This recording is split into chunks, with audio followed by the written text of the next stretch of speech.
भगवान विष्णु जी और माता लक्ष्मी एक दिन दोनों बैठे आपस में बात कर रहे थे।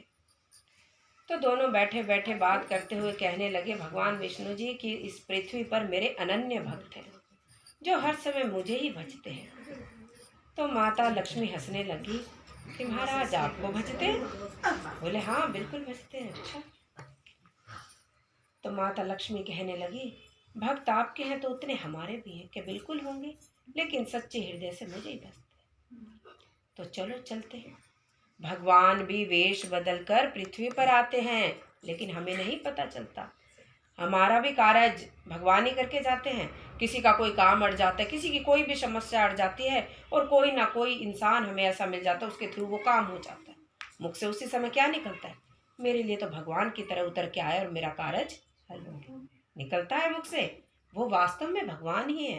कहाँ है भगवान? यहाँ हृदय में, हमारी सूरत में। जब हमारे दिल में दूसरे के लिए दया है कि इसका भला होना चाहिए, इसका ये काम होना चाहिए, ये भगवान की वाणी है, हमारी नहीं। हमारी वाणी तो यही है, मेरा भला हो ना हो पर इसका नहीं होना चाहिए। ये हम है। इंसान में और भगवान में सिर्फ ये फर्क है। आपके दिल में दया है, परोपकार की भावना है, तो आप भगवान की मूर्त हो। वास्तव में बिल्कुल सच्चाई की मूर्त हो। वरना तो भगवान दिया लेके कहीं ढूंढाओ, कहीं नहीं मिलेंगे। मंदिर में भी नहीं है, नहीं है मंदिर में। लेकिन क्या है मंदिर में? उसके नाम की जयकारा लगाते हैं, उसकी मूर्त को बैठकर 2 घड़ी देखते हैं और दिल में यकीन हो जाता है कि भगवान है, तो वास्तव में ऐसे ही है और ऐसे ही है। तो माँ लक्ष्मी जी और विष्णु जी दोनों भेष बदलकर चल देते हैं और भगवान विष्णु जी ब्राह्मण का रूप धारण कर लेते हैं और जाकर एक नगरी में कहते हैं कि कुछ समय तक मैं यहाँ बैठूंगा। अब मंदिर, गांव है, कोई नगर है तो वहाँ मंदिर, धर्मशाला सब तरह होता है कि हाँ महाराज यहाँ रहो। अब वहाँ उनकी रहने की व्यवस्था कर दी और रोज भगवान जी वहाँ अपने मुख से स्वयं कथा सुना रहे और लोगों को खूब भीड़ लग गई। अब हम बैठे हैं, कथा सुना रहे हैं, आपको अच्छा लगेगा तो सो आएंगे, आपके मन का भाव है। तो बहुत भीड़ लग गई कथा सुनने के। बहुत अच्छी कथा सुनाते हैं, ब्राह्मण देवता आए हैं, सारा नगर में खूब शांति हो गई। तो रोज कथा होए और क्या होए चारों तरफ, श्रीमन नारायण नारायण नारायण, श्रीमन नारायण नारायण नारायण, श्रीमन नारायण नारायण नारायण, श्रीमन नारायण नारायण नारायण। रोज कथा में भगवान का नाम और सबके मन में अनंत खुशी। भगवान का नाम ऐसा होता है दिल में खुशी जाए। और सब सेवादार खड़े आगे से आगे। अभी आप सबका भाव है, अब हम आए हैं, वो आपकी सेवा की इच्छा है। आप पता नहीं हमारे लिए क्या आसन बिछा के रखोगे, क्या करके रखोगे। उनके रहने की खूब सुंदर व्यवस्था, खूब बढ़िया से आसन लगा दिया। महाराज को तकलीफ ना हो, कमरा बमरा साफ करा के आराम से ठहरो। हो गए हफ्ता 10 दिन भगवान जी को कथा करते करते। अब माँ लक्ष्मी जी बोली, अरे भगवान जी कहाँ रह गए, आप आते हो कि हम आए? अब भगवान जी का कोई जवाब नहीं। भगवान भी भक्तों में खो जाते हैं, उन्हें भी अच्छा लगता है भक्तों के साथ। भक्त है तो भगवान है, भगवान नहीं तो भक्त भी नहीं। तो माँ लक्ष्मी जो है एक बुढ़िया का रूप धारण कर लेती है। बुढ़िया का रूप, बड़ी उम्र की बुढ़िया, और चल देती है जहाँ कथा हो रही होती है। और वेश धारण करके सबको हटाते हुए, अब बड़ी बूढ़ी है, सब रास्ता अपने आप दे देंगे, बड़ी बूढ़ी है जाने दो। कोई कह रहा, अरे अम्मा तुम कहाँ जाओगी, पीछे ही बैठो। अरे नहीं, मुझे सुनाई नहीं देता, आगे जाके बैठूंगी ताकि सुन सको। अच्छा जाओ बैठो। अब अम्मा आगे जाके बैठ गई, बड़ी बूढ़ी है। अब पंडित जी कथा सुनाए महाराज जी। अब अम्मा बार बार खांसने लग जाए। अब बड़े बूढ़े को तो यही खांसी आएगी, तब और क्या है।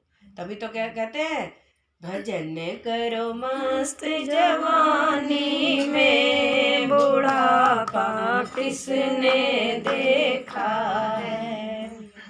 भजन हमेशा जवानी में ही होता है, बुढ़ापे में तो कुछ नहीं। हाय हाय हाय मर गए बस, और कुछ नहीं, इसके अलावा कुछ नहीं निकलता।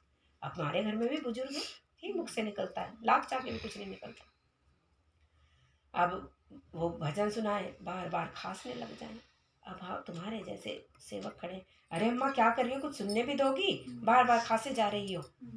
अरे क्या करूं बेटा, बढ़ती उम्र है, खांसी आती है तो कैसे रोकूं इसको। अब अम्मा थोड़ी देर बैठे, 10-15 मिनट हो गई, फिर अपना अम्मा थूकने लग जाए कि अम्मा तुम तो ऐसा काम कर रही हो, औरों को भी यहाँ से भगाओगी। अरे बेटा क्या करूं, मेरे से बार बार उठ के तो जाया नहीं जाता।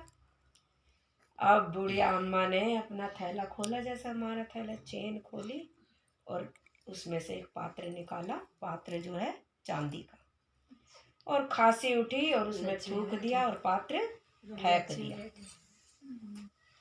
देखे बुढ़िया फटे हाल है, चांदी का पात्र निकाला और थूक के फेंक दिया। अब मेरे जैसा बैठा पास में, फटाक से पात्र उठा ले, क्या थूका ही तो है, धो लेंगे, पात्र तो चांदी का है, इससे कीमती क्या ची वस्तु होगी। अब अम्मा फिर 10-15 मिनट बाद खांसी उठे, फिर दूसरा पात्र निकाले, फिर उसमें थूक दे, फिर फेंक दे। अब कहाँ ध्यान किसी का कथा में कि महाराज जी पंडित जी क्या सुना रहे हैं। अब तो आस पास के बैठे हैं सुने, अब माता जी कब खांसी उठे और कब थूके है। कभी सोने का पात्र निकाले, कभी चांदी का पात्र निकाले और थूक दे और फेंक दे। कथा पूरी हो गई, किसी को नहीं पता आज कथा में पंडित जी ने, ब्राह्मण जी ने क्या सुना, कुछ नहीं।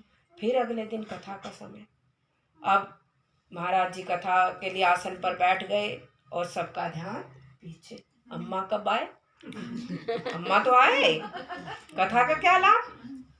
अब अम्मा का इंतजार हो रहा, अम्मा आए, देखते अरे अरे हट जाओ हट जाओ हट जाओ, रास्ता दो अम्मा को, अम्मा आ गया, आगे बैठो, आपकी बात अवश्य सुननी है, तुम्हें सुनाई नहीं देता ना, तुम्हें दिखाई भी कम देता, आगे बैठो, पूरा साफ सुफ करके।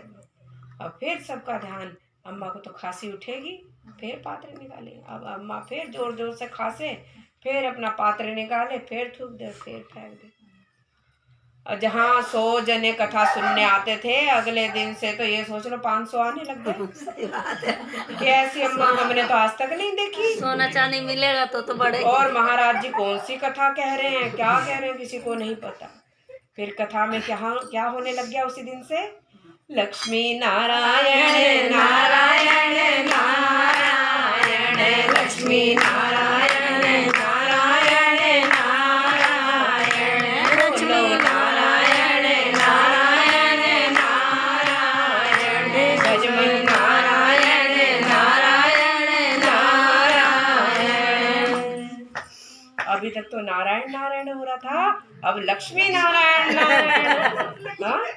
लक्ष्मी जी की जरूरत है, किसकी जरूरत है। अब आप सबको किसी को पूछ लो, बस इतने पैसे चाहिए, शर्म आती है। सबके रिश्तेदारों के पास तो 20-20 लाख की गाड़ी, मेरे पास ये छोटी सी मारुति गाड़ी तो ऐसी दो भगवान जी, जब मैं भी वहां जाके खड़ी हो जाऊं, यूं कहे हाँ भाई हमारे बराबर का है, मुझे तो शर्म आती है, लाज आती। ये चाहिए।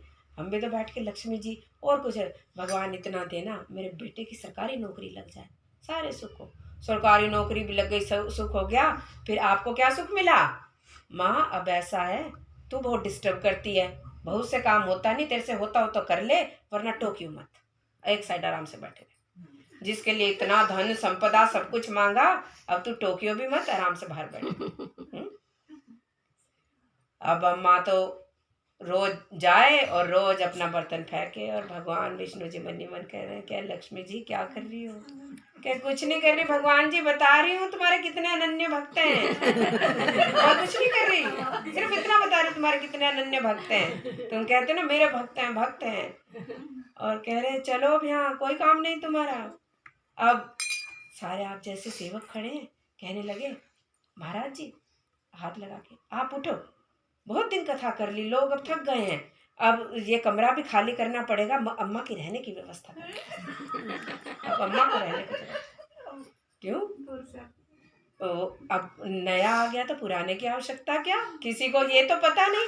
हम क्या करते हैं, हम तो बाहर का आवरण देखते हैं, अंदर का आवरण देखते नहीं, उसकी जरूरत ही नहीं। जो मिलेगा, हम चमत्कार को नमस्कार है, हमें मिल गया तो सब बढ़िया, नहीं मिला तो चाहे कोई साक्षात भगवान उतर के आ जाए, किसी काम का नहीं। अब भगवान जी मुकुट पहन के, हाथ में अस्त्र शस्त्र लेके थोड़ी हमारे सामने प्रकट होंगे, और हो भी गए ऐसे, इसी रूप में आ भी गए तो हम यकीन ही नहीं करेंगे। हम कहते हैं तू भगवान नहीं है, तू जरूर कोई ड्रामेबाज, यकीन ही नहीं करें। उसे पता है, इसलिए वो हमारे सामने भी नहीं आता, अब आएगा भी नहीं, इस लायक भी नहीं। तो भगवान जी अपना चल दिए। माँ लक्ष्मी कह रही है चलो नारायण जी आ रही हूँ, मैं भी पीछे पीछे, मैं थोड़ा ज़्यादा रुकती हूँ, लोग मेरे पीछे पीछे भागते, मैं नहीं किसी के पीछे भागती। और माँ भगवती भी कुछ दिन रह के वहाँ से चल पड़ती हैं। कहने लगी अब बोलो कैसी रही। कह रहे थे कि मेरे अनन्य भक्त हैं। बोले देवी तुम जीती और मैं हारा। भक्त तो मेरे भी हैं, ये नहीं समझना कि तुम्हारे तुम्हारे हैं, लेकिन वो मेरे भक्त ऐसे हैं जो हर चीज से विरक्त हैं, उनको किसी चीज की आवश्यकता नहीं। और जो जंगलों में बैठे तप कर रहे हैं वो मेरे ही भक्त